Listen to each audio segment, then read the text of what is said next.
The accepted value for the acceleration due to gravity is 9.81 metres per second per second. The experimental value you obtained should have been around 9 metres per second, so we have a difference of approximately 10%. The experimental value for the acceleration due to gravity was obtained by looking at the gradient of our linear trend line. When analysing an experiment, we should try and account for this difference in results. One thing I'd like you to think of is, why is the experimental value below the accepted value of 9.81? Should we expect this out of this experimental setup? The mass of the string in this experimental setup was 2.6 grams. I did not take this into account when analysing the data. So here the 2.6 grams attaches each pulley together, but it's also in this extra piece of string here that I was using to help me record the videos. In some positions for the masses, perhaps the string doesn't matter so much. If we don't worry about this extra bit, notice how there's equal lengths of string to each mass.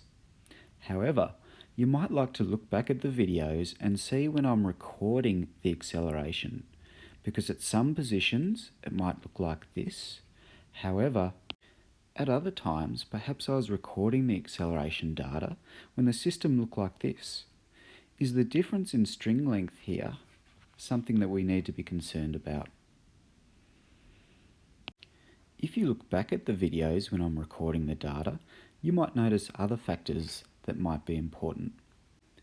When reading prac reports, it is inevitable that I'll be hearing about better measuring devices. Here, the acceleration was measured to a precision of 0.1 centimetres per second, and the mass was recorded to 1/10 of a gram. I don't think better measurement devices would improve this prac. You could go and test this idea. Perhaps if you go back to the original data set, you could round up perhaps 1 or 2 figures and see if it really makes a difference on the experimental value for G that was obtained. Here, I don't think it will make too much of a difference, and getting more precision in these measurements will likely make not much difference at all, if any. This can be seen because the variation between the trials in each run is going to be a lot bigger than the level of precision we had.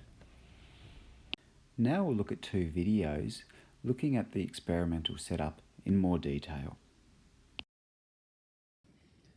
Okay, now I want to investigate how sensitive the pulley is. Both of the masses here are the same up to 0.01 grams, so quite a high degree of precision. So we see here that the forces should be balanced in this scenario. The weight force pulling down on mass 1 will be equal to the weight force pulling down on mass 2. So in this scenario we have balanced forces. So according to Newton's first law of motion, an object at rest will stay at rest if the forces are balanced. But if I move one of these masses and give the system an initial velocity, we should see constant velocity because the forces should still be balanced.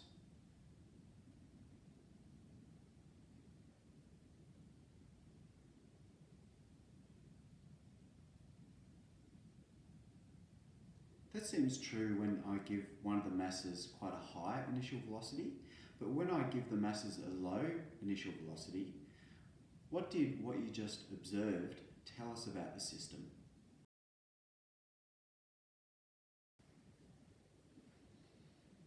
Again, we've got the masses the same, so the system is in equilibrium.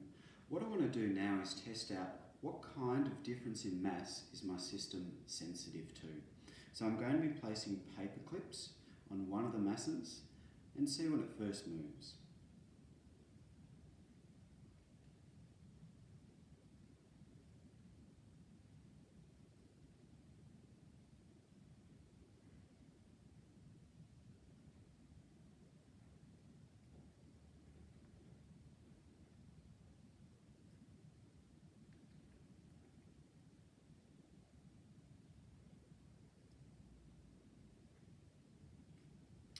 Okay, so movement was first detected with the addition of the last paperclip.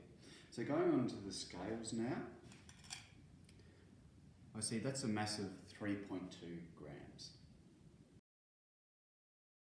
Discussing the source of errors in an experiment is hard. In Year 11, you want to move from simply identifying sources of error to then going on and explaining how large the error is, how significant. Try and put a number on it if you can.